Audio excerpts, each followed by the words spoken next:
Welcome, everyone, to the Good Leadership Podcast. My name is Charles Good, your host. This podcast is designed to provide you with actionable insights and strategies that you can apply from discussing the research of esteemed leadership experts and practitioners to take your leadership to the next level. My goal is that what we discuss will be immediately actionable and useful to you, and I'd love to hear what you're planning on implementing. Today, I'm once again delighted to be joined by Jeff Haden, who's the contributing editor for Inc. magazine, articles read by over 3 million people per month. He's a speaker, ghostwriter, LinkedIn influencer, and author of the New York Times best-selling book, Motivation Myth: How High Achievers Really Set Themselves Up to Win. Welcome again to the show, Jeff. Thank you, Charles. It is a pleasure to be here, and especially so soon. I must have done something right last time. You did, and I'm so happy to have you again on the podcast. And I'd like to shake things up a little bit this time and give our listeners a different topic for us to discuss. And really, I'd love for us to have this episode be all about different stories that you have from people that you've interviewed and lessons, whether it's leadership lessons or lessons to be more successful that you've gleaned from those interviews. Does that sound okay? Cool. Well, then let's do that. All right. And here, let's do this. I've got a bunch, but I'll give you 4 so that you can choose from, and we'll start there and then we can kind of go from that. Does that work for you? Sounds great. Give me those 4.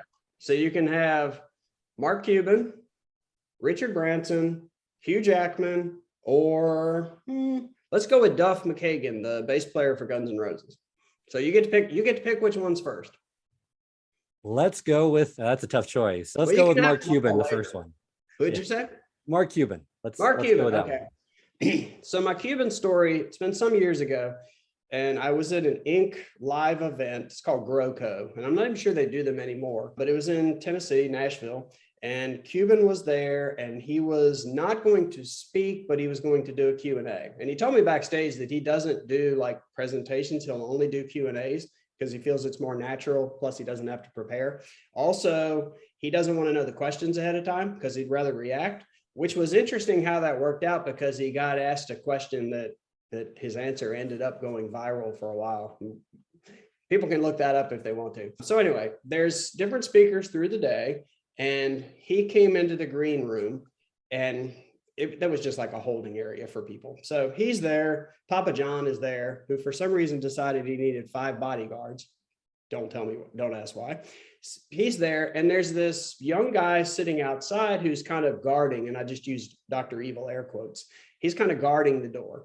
They were volunteers from a local college that they were told, hey, you can come, if you volunteer a little bit of time, then you can go in and watch some of the presentations and stuff. Mm-hmm. But he had gotten stuck there for like 8 hours, hadn't been able to see a presentation, hadn't been able to do anything. He's just sitting there. And so I walked over and I was talking to him because I was in and out of that room. And I commiserated with him. And he said, it's okay. He said, but Mark Cuban's going to be here, right? And I said, yeah, he should be here soon. And he said, if there's anything I want to do today, I would love to meet him. So I said, oh, that's cool. So I went inside and I thought, okay, here's this kid. He spent all this time. I'm going to give it a go. So Cuban's inside, other people are around. It's his time to go to stage. They're a little late leaving. He's got this group of people hustling him out the door, trying to get in there to keep the thing going. And so I just decided, oh, what the heck? So I stepped in front and said, hey, Mark, if you got a second, this kid's been sitting here all day, hasn't gotten to see anything, dying to meet you. Is it possible? And all the people around him that were trying to get him to the stage, daggers are coming my way because it's like, look, we got to go. We're late. We're whatever. He stops and he goes, hell yeah. So he walks over, talks to the guy. They take a picture together, chats him up. Kid's beaming. Everybody else is looking at me hatefully because I've just interrupted the schedule.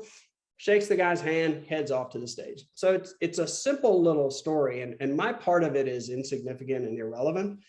What mattered to me was here, Cuban's there and he could Bigfoot anybody he wants to. He doesn't have to talk to anybody. He's who he is. He can cruise by, doesn't need to take time for anybody, doesn't get anything for taking time to talk to this kid. And so to me, that I thought was an interesting leadership moment because really the sign of what kind of leader you are and what kind of person you are is what you do when you don't have to do it. And what you do when maybe it's not what you should do in terms of your schedule or whatever else, but what you should do as a person who cares about other people. And so I've always thought well of him just for that moment, because he recognized that here's a kid who's stuck in a chair all day that wants to meet him. And he has the opportunity just for a second to make someone's day. And the kid probably still dines out on this story. You know, he's probably shows the picture to everybody out there, which I think is really cool. And then maybe someday, if he is in a similar position, he will act the same way because he remembers how it felt when somebody took the time to recognize and notice him. And he will probably be much more likely to take the time to recognize someone else. Love that story and the impact that can have on one life, right? And I love how that's just a simple act of generosity, probably no one's heard about. He doesn't make it known, but it just shows the type of person he is and how generous he is with his time, even when, like you said, it had no meaning for him necessarily. It didn't benefit him in any way, but it's him giving back, which is great to hear. Yeah, I thought it was really cool. So, yep. Great story. Well, let's move now to the entertainment space. And you said Hugh Jackman, so that piqued my curiosity. So let's hear the Hugh Jackman story. All right. So I'm in New York, and this one's not an interview. This is just a random encounter. I'm in New York, and I had been interviewing someone, and then I was going to meet a friend at his restaurant. And so kind of near Central Park, pop out. This is back, probably 2011 or 12, maybe. So it's been a long time ago. Looking at my phone, trying to figure out how I'm going to get to the restaurant, a little bit confused. And this guy steps up beside me and says, "Are you lost? Do you need help?"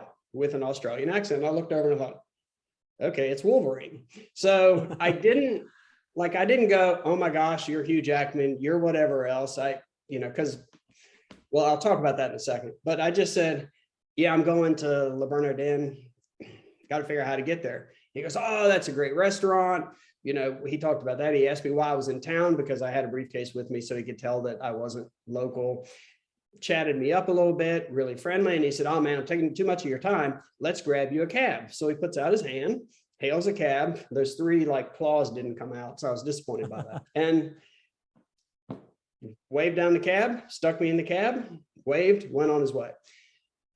That's another really simple kind of didn't have to do anything moment, but he was just being a nice guy and he wasn't trying to be recognized. And I actually think, and if there's any lesson in this beyond just the fact that it's nice to do nice things for people, it's that if you do meet someone who has some level of celebrity or notoriety, they don't particularly want you to talk about whatever it is that they are famous or notable for, because they do that all the time. And it changes the nature of the interaction from two people on the street, one who needs to go to a restaurant, the other one who's going to give you a little tips and advice and direction. And it changes it to famous person who likes the famous person. And no longer is there a humanness to that. And I guess that's why Paul McCartney won't take pictures with fans, but he will shake hands and chat because he says that makes it a personal thing. So I didn't talk about any of that at all. We just talked about New York and restaurants for a minute and moved on. And I like to think that that was good for him because he just got to be a regular person who had done something nice for somebody. But the larger lesson in that is that if you see someone who clearly is struggling with something, and especially if it's an employee, that's your prime moment to jump in and not be heavy-handed and give a whole bunch of direction and let me make sure we train you right and whatever else. That's your moment to just step in and say, "Hey, what can I do to help?" And the key word there is do, not tell, because what can I do? How can I help you physically or with whatever it is you're doing? That makes a bigger difference than just how can I help? I'll go get someone to help you with your problem. So I went a little bit around the barn, but my Hugh Jackman story, I've always enjoyed that because it was so surprising, yet it was just a regular guy on the street, living his New York life, helping out some Virginia boy who didn't know where he was going. And if he can do that, then I'm not sure why all of us can't do that more often. No, great story and great way to relate it, because it's, because I've had some experience as well with famous people, and to make that human connection, you don't put them up on a pedestal, you just connect with them as another human being, and having that type of connection means a whole lot more to them than for you just to idolize them, fawn over them, or say the same things that everyone says, right? Because it just makes them feel like, okay, I need to go into this role now. I'm this type of person. It's someone that I played. It's not really who I am. And they really don't care about me as a person. They just like the character that I played. So I think that takes something away from the connection, right? Right. And that is only one aspect of them. There are other sides, which leads me to another story I'll tell really quickly that's along the same lines. So anyone that's a fan of the band Rush, so Neil Peart was the drummer. He's passed away, sadly, but he used to ride, like he wouldn't ride tour buses between gigs. He would take his motorcycle and ride, and it was just what he did. And then he would go on long motorcycle journeys when they weren't on tour. And so I was in West Virginia. I lived in Western Virginia, and I was in West Virginia riding my motorcycle, went to this little out of the way diner, country store, whatever, got a sandwich, went to sit down outside of the picnic table, and there he is. So I thought, oh, okay. So he saw me recognize him, and he was riding kind of a standard motorcycle, a couple saddlebags, kind of a classic touring kind of a thing, but not a gold wing. And I think I had a GSXR 1100 that I had tricked out and done some stuff too. And so it's sitting there. And so he looked at me, noticed that I recognized him, looked at my bike, and he said, a little bit over the top, isn't it? And so I said, I don't know why I said it, because I was busy thinking, oh my gosh, it's Neil Peart. But I said, well, I don't know, surrounding yourself with a 50-piece drum kit seems over the top to me too, because he was known for all that. And he laughed and he said, touche, and he held his hand out like, hey, sit down. So we talked about motorcycles, we talked about rides we'd been on, we talked about traveling, whatever, never talked about music, never talked about any of that stuff. And he seemed to really enjoy talking about what he was out doing, not, I'm Neil Peart from Rush, and let's, what was it like when you made the album 2112? How was that experience? He didn't want any of that. And that was really cool. And actually, I got a lesson from that at the end, because I got up to leave and he was getting up to leave. And he stopped and he turned and he said, you're not going to follow me, are you? And I said, no, why? And he said, well, sometimes people do. And I said, no, you already told me you're heading to Ohio. I'm going to Virginia. Not following you. And he said, that's good. And then he paused for a second and he said, don't follow anybody. Write your own story, be your own hero. Don't follow other people, blaze your own little path. I'm paraphrasing, but I remember thinking, that is pretty cool, because that's what he did. And that is what we should all do. But it made me sad to think that he would go out and ride, and he liked the quiet and the solitude and the adventure of going for rides and traveling for days. And yet people would follow him around and interrupt that. And it was kind of sad, actually.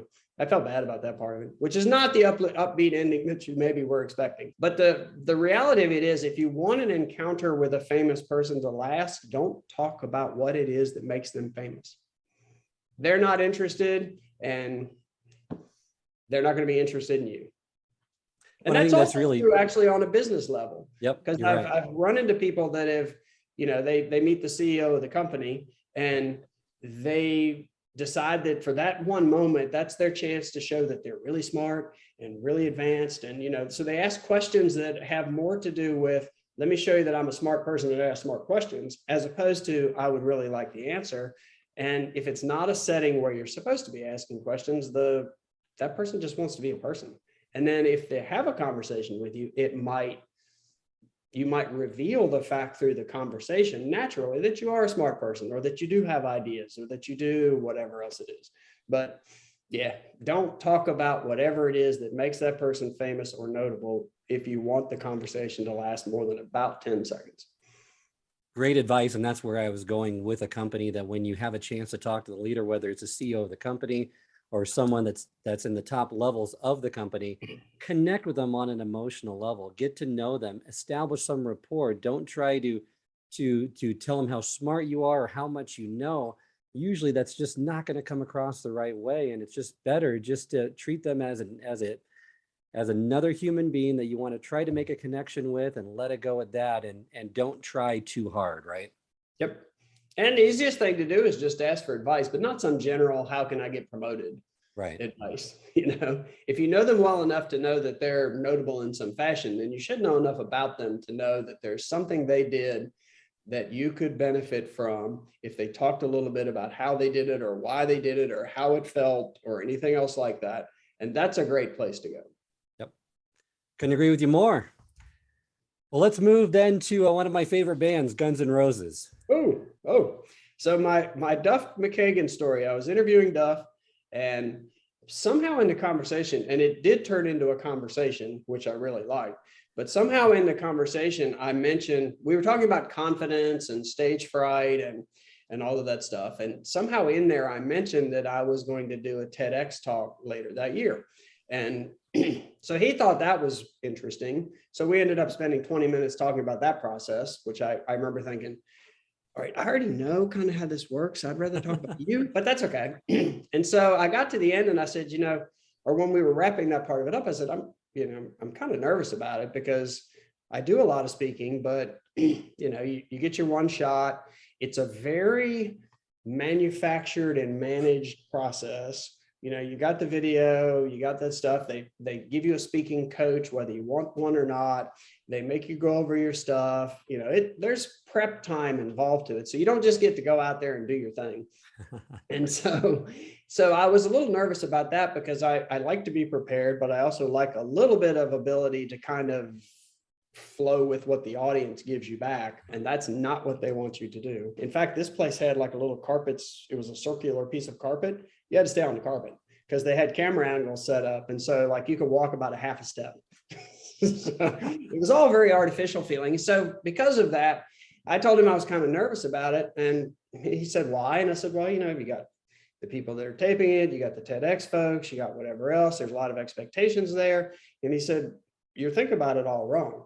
You're thinking that every one of them is about to judge you in some fashion, but what every one of them is rooting for you. They want you to kill. They want you, in Gary Vaynerchuk language, they want you to crush this because they're there to be informed, entertained, educated, whatever else it is. They want you to be great. He said, when we go out on stage, they want us to be great. They've saved their money. They've made plans. They've come to see us. Now, if we suck, they're not going to be happy, but they're not sitting there going, okay, prove to me that you're worth my time. They want you to kill. And so it was an interesting moment to kind of flip how that usually goes, because let's say you go for a job interview. Right. Most people walk in the door thinking, oh my gosh, they're going to hate me. I'm not going to do well. I'm not going to answer the questions well. They're going to be, critical. They're, making X marks on my little interview sheet. But actually the interviewer wants you to kill because they want to find a great person to fill the job opening. So they are hoping when you walk in the door that you are going to be the person that they have been dreaming of hiring for this job.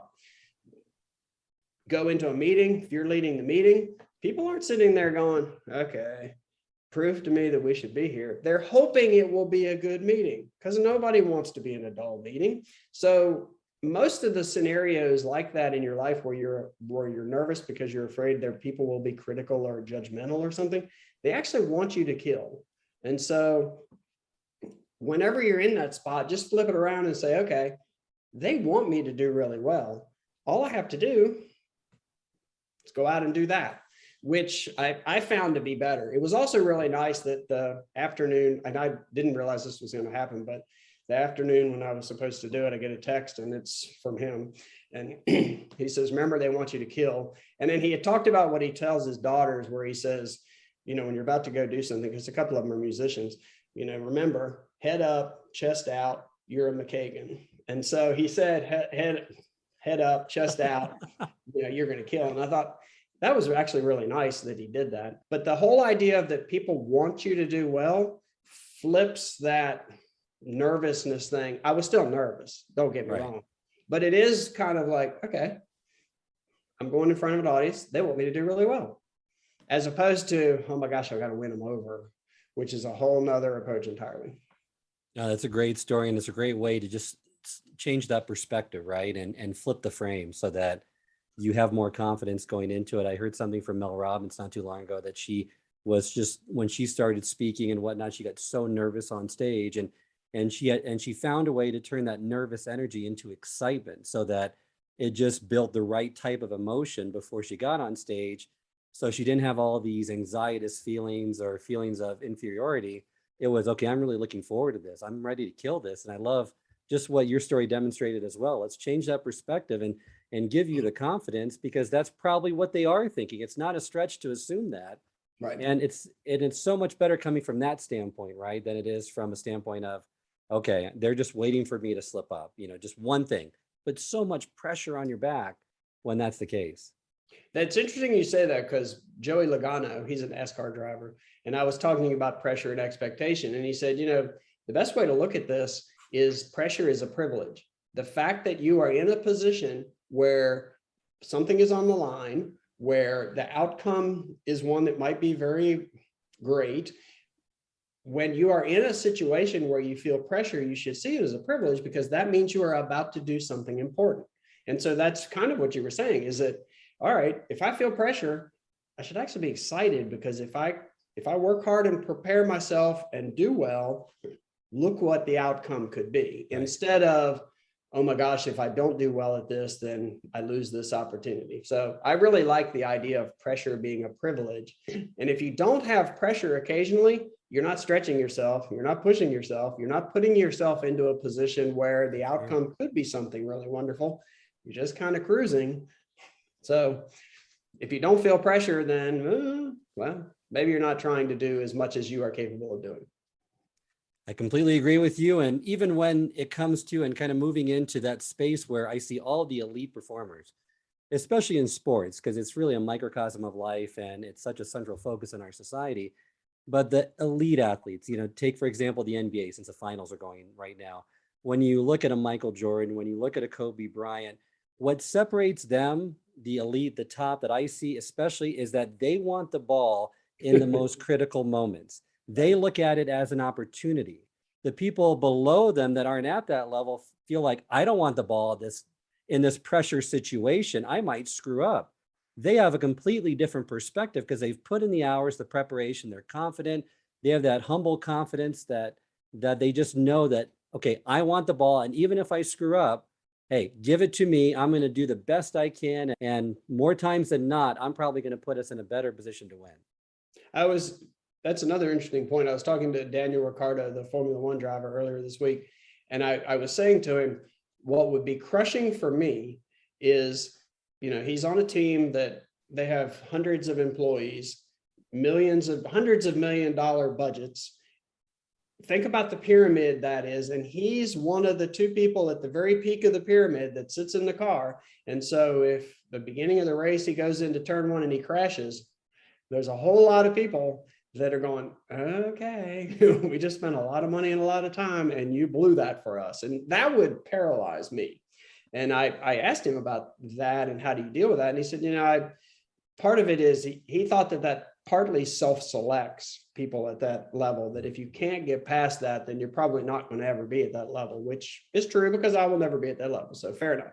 But then also he said he finally realized that in that sport, for you to do well, you have to be right on the edge all the time. And so he realized that he would rather be as close to the edge as possible and occasionally step over and have something bad happen than to ride around safe and not have anything bad happen, but not have the opportunity for all that hard work and investment and all the things that went into him being in the car at that point to actually pay off. So it was almost like, I don't feel the pressure of screwing up because of all the work that you guys did. I don't feel the pressure of messing that up. I feel the pressure of trying to realize that by doing everything I can to get there. So, and that's the Michael Jordan thing. He's saying, okay, we got this far, 2 seconds left, give me the ball because I'll do my best to take us home. Instead of, ooh, don't pass it to me. I'm just going to drift over here in the corner and be a decoy because I don't want to be the one that lets everybody down. It's an interesting place to be. And I think there are very few people like that. But if you're a business owner, that's the position you're in because you are ultimately, you're the one taking the shot. So if you can't find a way to do that, and if you're worried, if your team has put together a prototype and put a whole lot of work and time in it, and you go to this major customer and you're going to try to sell, you can't be afraid and be safe because you don't want to screw up all the hard work they put into it, you want to do the very best you can. And you want to be the one that takes the shot, because otherwise they won't have a chance to realize the success that they are hoping for because of all their hard work. Agree with you completely with that. And that's, that brings to mind another story with Tom Brady and that man in the arena, right? With Teddy Roosevelt, is that the founders, the CEOs, they're taking the shots. They're in the arena. They're not going to be perfect, but they're getting the reps in that they need, like you talk in your book as well, to be better at that. There's only so much you can analyze. There's only so much you can practice. At some point, you got to get in the arena. You got to get in the ring. You got to get in the reps and take the shots. And that's how you learn. And that's how you get better. And that's true even down at the junior supervisory level. You don't have to be a CEO. I remember when I was first a supervisor, what seems to be silly now for me to have worried about seemed really daunting and overwhelming. Giving somebody feedback that was negative for the first time, zero fun.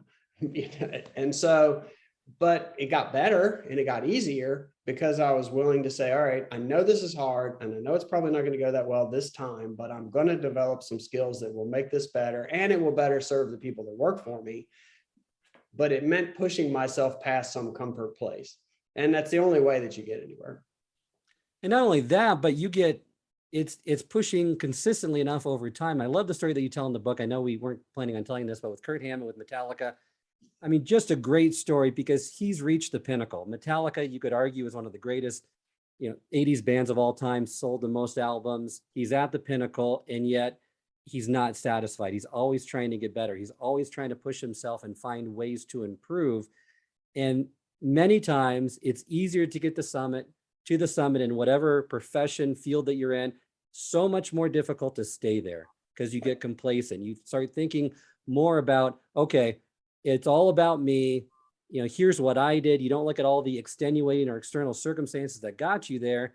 And then you stop doing the things that got you there to begin with. You stop working hard, you do more interviews, you do other things. And there's all these other influences that come into play with that. But a person like that has the right mindset, like Kirk did, that's a way to be consistently the best you can possibly be over a long period of time, right?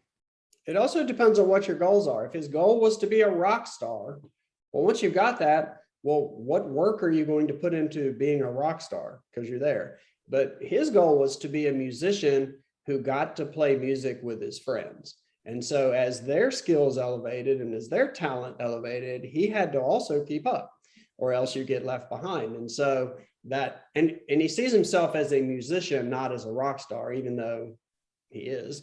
And so if you are a musician, then you are constantly exploring and trying to develop, and you want to do new things, and you're excited to learn new things and to expand your craft.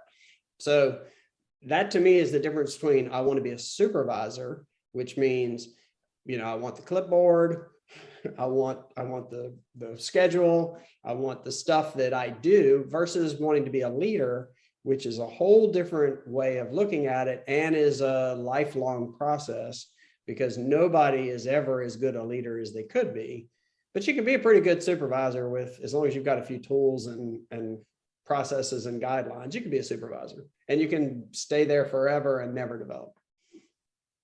No, you're right. And just having those, as you go higher and higher up in that ladder of any company, people skills matter more, the soft skills, and it's an art. It's you can always get to be a more effective communicator, always get better in certain areas.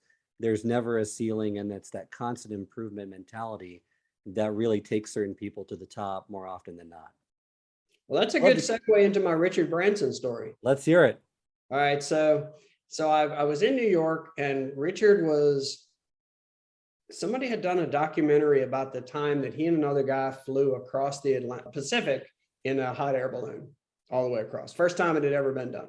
So he was doing promotion for that. And the way that works oftentimes is that, he's in a conference room at one of the Virgin offices, and to extend the flight metaphor, they stack up people like me in a queue, and you get ushered in and you get your 15 or 20 minutes and you breeze back out, which is fine.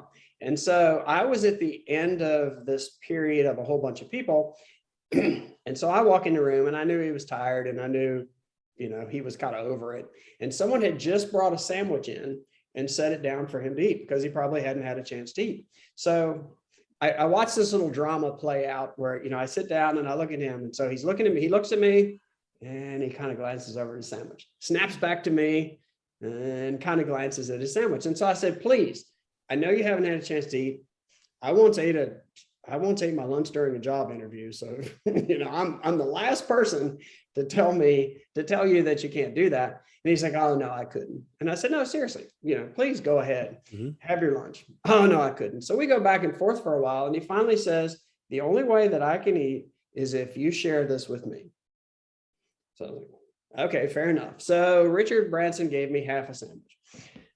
The main moral of that story is that, one, he's Richard Branson. He can eat if he wants to. He can do whatever he wants to. I was tickled to be in the room in the first place. No one would think twice about the fact, if all he had to do was say, I'm sorry, I haven't had a chance to have lunch. Do you mind? I wouldn't have thought anything of it, but he couldn't do it because to him that felt rude and discourteous and wasn't the kind of person that he wanted to be. And so he gave me half his sandwich and he watched me and I had to take bites every once in a while because, so it was almost like I would take a bite and then he would take a bite. But what I thought was really cool about that is that you were talking about, you reach a certain level and there's still this humanness and this striving to be a good person.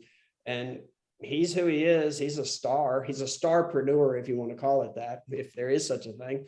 And yet he wasn't going to eat unless I ate with him because that's not the way he was raised and that's not the way he saw himself. And I thought, okay, if he can do that, then all of the CEOs that walk in late and, interrupt what's going on in a meeting and Bigfoot the meeting and then bail when they're done. And it's all rude and discourteous, but I'm a powerful person and my time is more valuable than yours, all that other crap.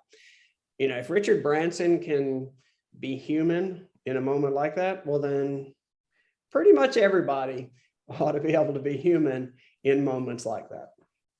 Well, and it's connecting with the people in your company, right? And great leaders have that deep connection with employees at all levels. So those individuals likely aren't going to reach that elite status like the Bransons of the world that just don't have that humility, don't have that recognition and generosity of their time, because they wouldn't get to that level to begin with, because people, they aren't connecting in the way they need to. So, but great story. Before we end today, I want to get into the sports world just a little bit. Okay. So love to hear a story about someone you've interviewed that you can draw some lessons from in that arena. It doesn't matter the sport, but just love to kind of touch upon that area, because I know many of our listeners, I'm sure they're sports fans as well. Let's go with two quick ones. Draymond Green, since you talked basketball a little bit ago, the Golden State Warrior. He's also an investor.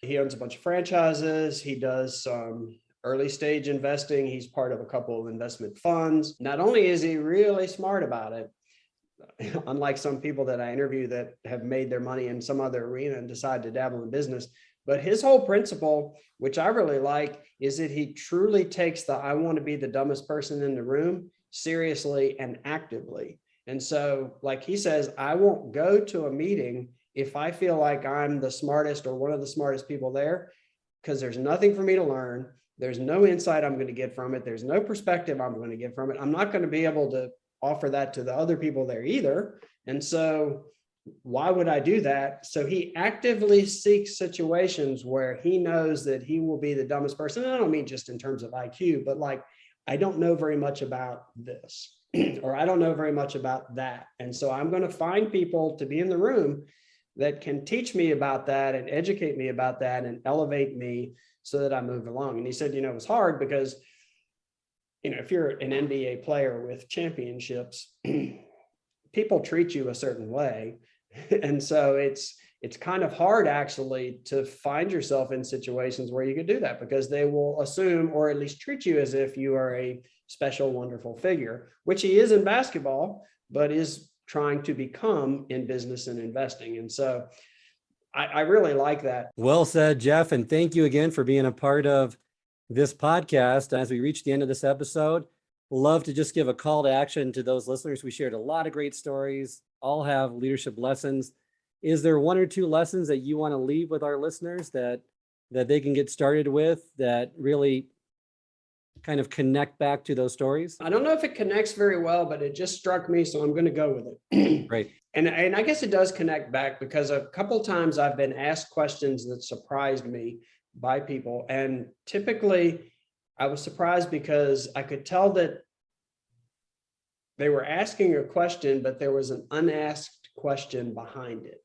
So, and that will happen oftentimes if you're in a leadership position. So an employee might come in and say, hey, do you think I should take, or do you think I should pursue this degree?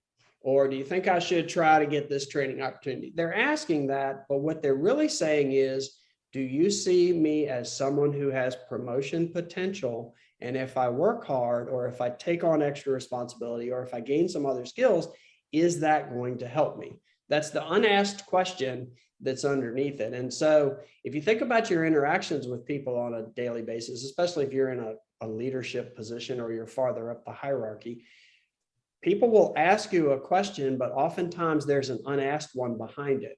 And so take a second and think, okay, I can answer this, or I can recognize that there's some hope or dream or insecurity or something, some other agenda, whatever it may be, there's something underneath of that I can also address that might make a difference for that person, especially if it's something that they never would have asked overtly, but that you can answer for them that will make them walk away feeling a little more hopeful, a little more motivated, a little more inspired, a little more connected, whatever it might be. So it's not really from my interviews, but that is one that I just thought of, is think about the unasked question and try to answer that one too. So good. The interview today, so many points. Love how you ended it.